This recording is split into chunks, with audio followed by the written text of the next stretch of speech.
ex-boyfriend posted this tweet on X. I regret some of my posts about President at Real Donald Trump last week.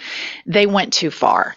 And so, I mean, I personally think that the whole thing that's going on in LA was to wag the dog again away from all of this stuff, because as we have talked about from before the election to now, Elon Musk and Donald Trump have done bad stuff together, and there is a mutually assured destruction.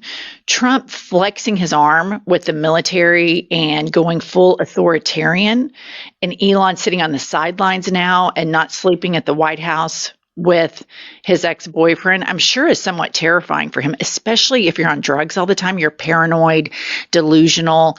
And so I think this is a real interesting development in this, that the alpha male, big tough guy, now he's backing down. I'm wondering if this is a temporary ceasefire between the two. I completely agree with you that there's mutually assured destruction between these two. But is it going to ramp back up? Because we know Trump said, I'm not interested in rekindling this relationship, but Trump loves nothing more for someone to come crawling back. So is Elon Musk going to crawl back, or are we going to go back to jabs against each other? I mean, Pumps, you and I both know that somebody on drugs is going to be incapable of sustaining a cohesive thought, a cohesive mindset. And for sure, he's going to get wound up down a K-hole, and he is going to spill more. It's just inevitable. It's just a matter of when.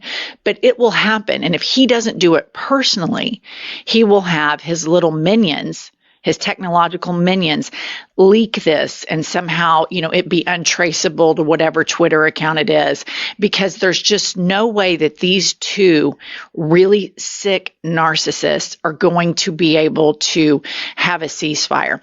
Another thing I just think is really important to point out, you've got Donald Trump, who has been widely reported wears a diaper, and he has bowel incontinence. Basically, that means shit his pants. Recently, there have been allegations on the internet that he is wearing a catheter. Okay, so he pisses his pants and he shits his pants. This is the president of the United States and the party that goes on and on about Biden being too old. And then you have Elon Musk, and it's been widely reported that he pees his pants all the time because of massive ketamine abuse, which one of the side effects of that is it just rips your bladder up. So on top of all of the evil stuff that they're doing, that is just, it's unconscionable to think about, all of the destruction of the federal government. Just from a petty point of view, these people piss and shit their pants. You know what I mean? And it's just another component to the areas of incompetence and incontinence these people have, on top of all the other stuff. They can't keep their piss and shit in their pants before they make it to the toilet. That's how bad these guys fail at everything. I shouldn't be laughing, because it is so serious that the president of the United States, not only is he slurring around and can't talk, talks on a fifth grade level, has no idea what's going on in the White House, he's shitting and peeing his pants. And the person he put in charge of the government, that now he's acknowledging is a drug addict, but that was fine when he was giving him hundreds of millions of dollars. I mean, it's a clown show, but that's an understatement. And there's another, it gets worse from their Pumps. Apparently he wears these, have you noticed how he drags his foot? Yes. Which apparently is like one of the symptoms of dementia. Your feet, drag. And so there's this one image where some internet sleuths have found that he probably wears these like leg braces. And so why he's dragging his foot like that is because he has these leg braces on. So barely they've got this guy like Frankenstein together. I mean, it truly is a Weekend at Bernie's type situation. We've got Pampers, Depends, catheters, leg braces. Elon Musk is over there pissing his pants. They're fighting on the internet. Meanwhile, next up is Trump likes to fight semantics. And somebody is losing a battle if you've ever been in a personal argument with somebody and they get wound up over these little tiny details. So basically, Gavin Newsom said Trump hasn't, I didn't talk to Trump yesterday, whatever the allegation was. Well, Trump comes out with a screenshot, and it was actually 3 days prior. So Fox has been editing the statements of Trump and Gavin Newsom to try, like, this is their big point. Instead of talking about all of the evil, horrible things these people are doing, in the right wing, everybody's taking the bait and going all in on this stupid phone call thing, which is a nothing burger to end all nothing burgers because Trump doesn't know what day it is. Pop this up. So he puts this out, and I just want to note it. I want to note the timestamp again. You know, Elon Musk timestamp for he's regrets some of the things he said about Trump was 3 a.m. Trump's calling Gavin at 1:23 a.m. and that's probably in Washington, so it's 11:23 for Gavin. But it was 3 days prior than what Trump thought it was. To me, this is a nothing burger. This is a sideshow. This is a distraction. This is the semantics that broken people cling on to when they're losing an argument. I love that all the Fox News is going so hard on this because Gavin Newsom said, I didn't talk to him on Sunday. I talked to him for about 20 minutes, which it says 17. On Friday night, he was super nice and didn't bring up the LA riots. But God forbid we report the facts, particularly on the Fox propaganda network. But I just want to say how stunning it is that the President of the United States is screenshotting his phone and posting it on social media. I mean, it is the bottom feeder parade over there in Washington, D.C. Well, and this is, think about in your personal life when you're fighting with somebody and they're losing the argument. They want to get involved in the semantics. Well, you didn't say it like this. Your tone was like that. Right. Or it was at 11 and not 11:15.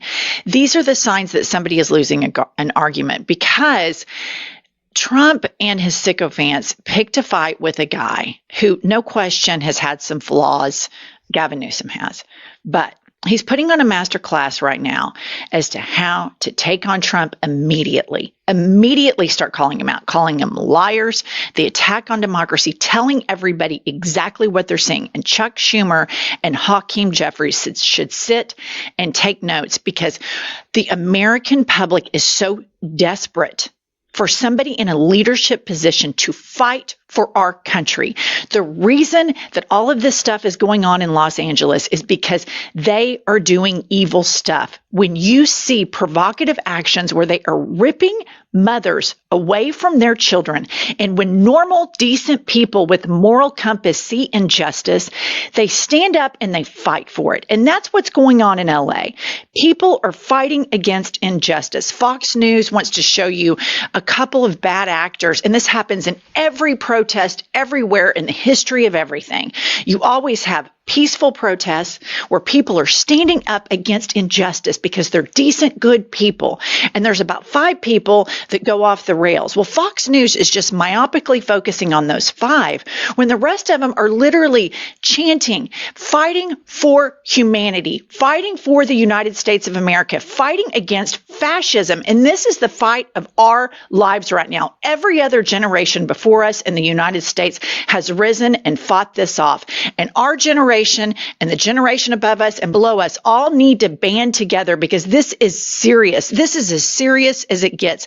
They want to talk about phone calls. They want to do all of this crazy stuff. But here's what Gavin Newsom is having to say about all of this. Play the clip. This isn't just about protests here in Los Angeles.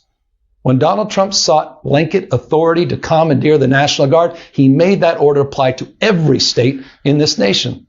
This is about all of us. This is about you. California may be first, but it clearly will not end here. Other states are next. Democracy is next. Democracy is under assault before our eyes. This moment we have feared has arrived. He's taking a wrecking ball to our founding fathers' historic project. 3 co-equal branches of independent government. There are no longer any checks and balances. Congress is nowhere to be found. Speaker Johnson has completely abdicated that responsibility. The rule of law has increasingly been given way to the rule of Don. The founding fathers, they didn't live and die to see this kind of moment. It's time for all of us to stand up. Justice Brandeis, you said it best. In a democracy, the most important office, with all due respect, Mr. President, is not the presidency. And it's certainly not governor. The most important office is office of citizen. At this moment, we all need to stand up and be held to account, a higher level of accountability. If you exercise your First Amendment rights, please do it peacefully. I know many of you are feeling deep anxiety, stress, and fear, but I want you to know that you are the antidote to that fear and that anxiety. What Donald Trump wants most is your fealty, your silence to be complicit in this moment. Do not give in to him. Okay, I think this is excellent. All of us right now have been living since January 20th, have been living in Trump's America, and there has been mixed messaging. It's been so anxiety inducing, fear inducing. I know a lot of you, like Pumps and I do, you might wake up in the middle of the night and think, God, what is happening to our country? The instability is a dark cloud that kind of hovers over every American's shoulders. When you see injustice and when you see people breaking the law, you feel it. And we all know our country has flaws, but we all know it's ours. And we all know we want to fight for it. And Gavin Newsom, I've had some issues with, but he's willing to stand up, called out Mike Johnson, calling on the people to not give up, to not back down. And this military parade is coming. And he is escalating all across the board. He has his right-wing media ecosystem, which exaggerates his support. Right. MAGA support has been grossly exaggerated.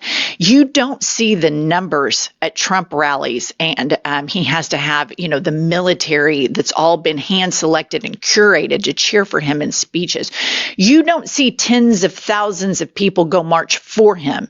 You only see tens of thousands of people march against him and for democracy. In America, this is a moment, and there are going to be protests all over the country on June 14th, and we mustn't be scared, and we must rise like every other generation before us have. And I remember when I was a little girl, and I remember watching the civil rights movement, and I remember my teacher playing videos of Black people and white people spitting on them, beating them up, calling them the N-word, disgraceful, horrible, injustice. And when you see injustice, you have to stand up and fight for justice. And so I ask every American watching this show right now, are you going to be the asshole that's like in the 1960s that spit on a little girl that's trying to walk in to just go to school?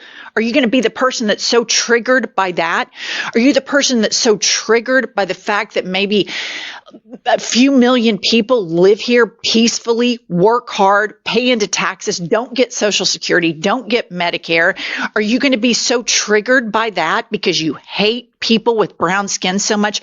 Are you going to be a real Christian like you say you are and fight for humanity and fight for democracy and fight against injustice? This is utter insanity. It's just insanity how disgusting millions of Americans are. Millions of Americans have such a deep moral flaw, and they do it with impunity, and the media just sane washes over it, and it's abhorrent. This is the manifestation of decades of worshiping money and white powerful men.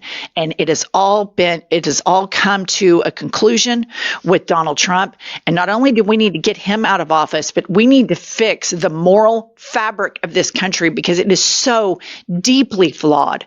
Deeply. I guess I just didn't realize how much hatred fed people. They like hatred. They want to hate other people, the dehumanizing of people. Like I see how World War II started. I never did before until this movement. And I agree with Gavin Newsom. He has made these blanket orders about going into other states because there are so many protests planned. And I do not believe this will be the last invasion by the federal government into states in the next 7 days. And that makes me very, very nervous and have anxiety. But in my mind, this is just the beginning. Oh, there is absolutely no question because he does not want to go to the midterms because they know they've already broken so many laws in these 140, 150 days. They know that they cannot have an election at the midterms or they are toast, and it is bracelets for every single one of them. And I hope that the Democratic Party this time around show some courage and are just assholes. I wish for once we could run as assholes for justice and call these evil, corrupt monsters out and take it all the way over the finish line instead of placating to these people, because they were placated to during the Biden administration, and look at where it got us. Look at where we are right now as a country. All right, that's all we have. Please order our book. The link is in our pinned in the comment section and in our bio, and we will see you all later.